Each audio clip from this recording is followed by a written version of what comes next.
There it is. Hey, calculus to do today. Come on. Ow. My leg. Get off video. Come on. Get off me. Go. What calc video? I'm gonna fail that anyway. It's due tomorrow.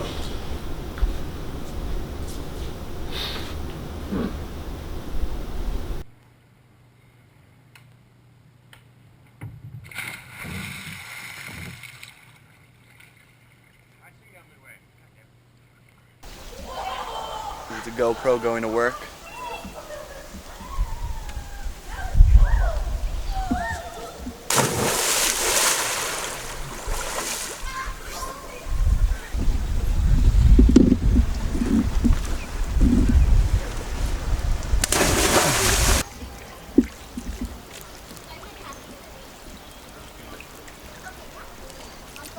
I just went for it, and then the rope was like getting to the end of its swing, and then yeah, I can do this. And I wait, no, I can't.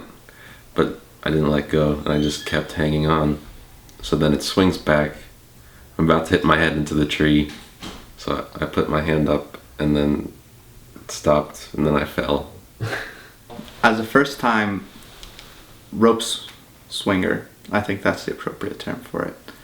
I thoroughly enjoyed that experience, and there's a f***ing laser in my eye again.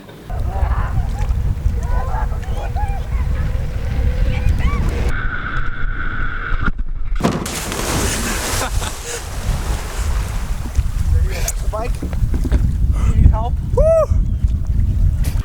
The bike stunt was something I wanted to do for a very long time. My friend Peter Marino had always been willing to let me have his bike for this. I'm sure he assumed he'd get it back, but you know, it just Most of the time, I was more worried. I was less worried about David's personal health. Because, I mean, he always gets hurt. Whatever. This is the graph of the function which maps the path of David and the bicycle which he was riding on in relation to time from when he leaves the ramp to when the bike reaches the bottom of the lake bed. To find the velocity at which David and his bike hit the water, first we'll want to use these two equations. The equation of the position with relation to time, and if you take the derivative of that, you'll get the equation of the velocity. First we'll want to set the equation of the position to equal to 0, and we solve for t, which will give us square root of 5 plus 2 seconds. After we have that, we can substitute that into the equation of the velocity, which will give us 2 square root of 5 meters per second. This will be the velocity at which David and the bike hit the water. There's a bug on me, Matt. don't flip my canoe. I'm not gonna flip your canoe.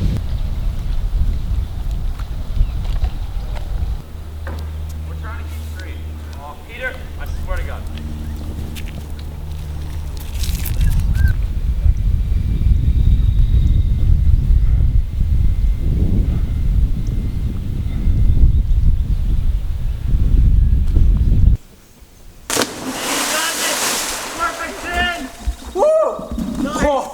Are you okay? Can we evaluate the damages? Bridge jumping was pretty nice. I like the adrenaline that you experience while bridge jumping and before bridge jumping when you're trying to figure out the perfect time interval where there's no cars passing. And once the actual jump was pretty nice for me, except for the fact that why is there a laser in my face right now? David, I'm trying. Well, you know, bridge jumping has its pros and cons. The pros are the free fall and the experience you have as you fall down. If you have the balls to attempt something, or just like doing it at speedo is fun, but if it goes wrong, it really hurts. It just, oh, it feels so amazing when you're just falling. Even though it's only for 1.2472 seconds. So in this problem, we assume that the height from the top of the bridge to the water level is 25 feet, which when converted is 7.622 meters.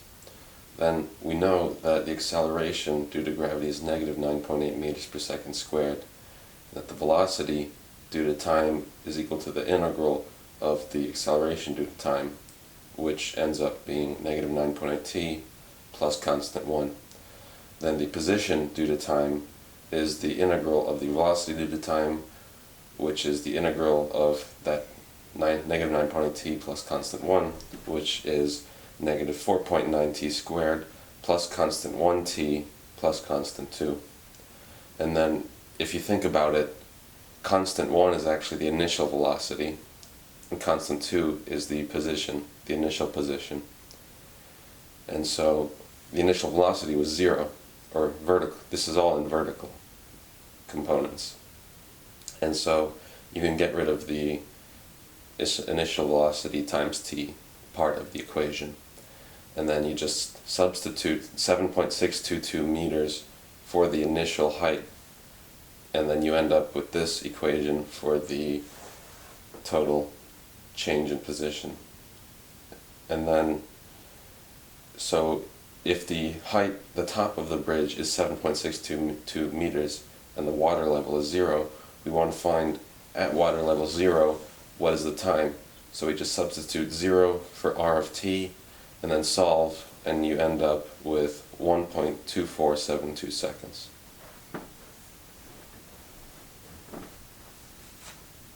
So, Ms. Mayfield, well, you know how the rubric said no illegal activities? We're just going to clarify any illegal activities here. They're staged.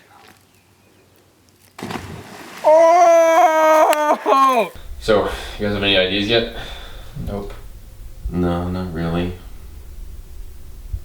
Actually, you know how they have like those like Disney on Ice, Nutcracker on Ice stuff? We could do like Calculus on Ice. Go up to the factory in Wake Forest. Yeah. It's a good drive too. I like the drive. Yeah. Yeah, it'd be fun. I mean, I like skating. I'm pretty bad at it. It's been a while. Yeah. You always test the old Canadian muscle. You know? Mm-hmm. How do you feel about that Brazilian? Calculus on ice. Yeah. Yeah. That's stupid. I'm going home. But No. whatever.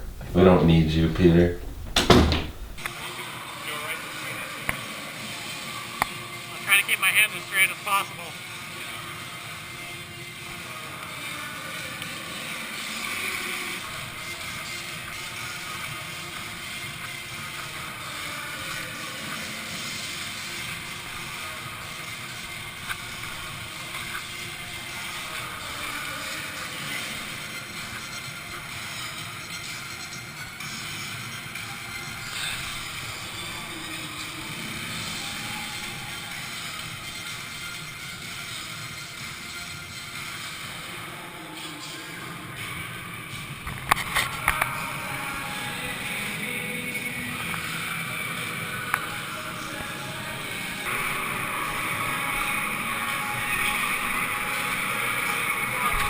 Calculus on ice is, in my opinion, a very stupid idea. Calculus on ice was a fantastic idea. Elbrus and I were very confident this would be a great way to do our project. Peter, on the other hand, thought it was stupid. F*** Peter. Gap was decreasing when Elbrus was 20 meters from the boards and I was 20 meters from the red line, which Elbrus was skating on. We have to first know the velocity at which Elbrus was skating at and which I was skating at. Elbrus was skating at 7 meters per second, I was skating at 6 meters per second. And we have to calculate the equation using the Pythagorean theorem. We find that e squared plus d squared equals g squared. So we have to differentiate implicitly to get 2e dE dt plus 2d dd dt equals 2g dg dt. And then we sub into the final equation with all the terms that we have to get that 2 times 20 times 7 plus 2 times 20 times 6 equals 2 root 800 dg dt. Using all that, we find that dg/dt is 9.192 meters per second. So the gap was closing at 9.192 meters per second. Yeah, apparently putting canoes in a pool is not a good idea. You know, because like they can rip the vinyl and stuff. And it just made us seem like really stupid. Because she came in and she was like, "Why is there a canoe in my pool?" And I was like, "No, there's no canoe in my pool." Because at that time, everybody had just rushed out with the canoe. She didn't believe us though. She saw the canoe. So, assuming that the side of the canoe, or assuming that the part of the side of the canoe that is in the water is 17 feet long and 4 inches high, and we convert those here to 5.182 meters long and 0.102 meters high, then we can plug those in to the formula for force. And also we change the constant for the weight density of water from pounds per feet cubed to pounds per meter cubed. And then we just set the bounds from the bottom of the canoe at negative 0.102 meters to the top, which is at water level, which is 0. And the length is the 5.182 meters. And then integrate those and solve for the force, which gives you 559.36 pounds.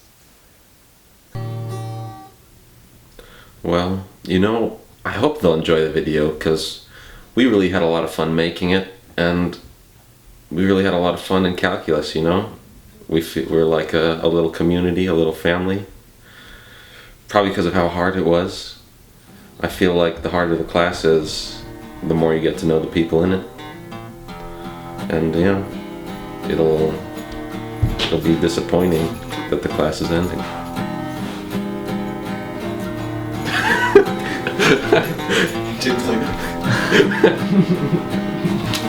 Okay. I think that should be good though. Yeah.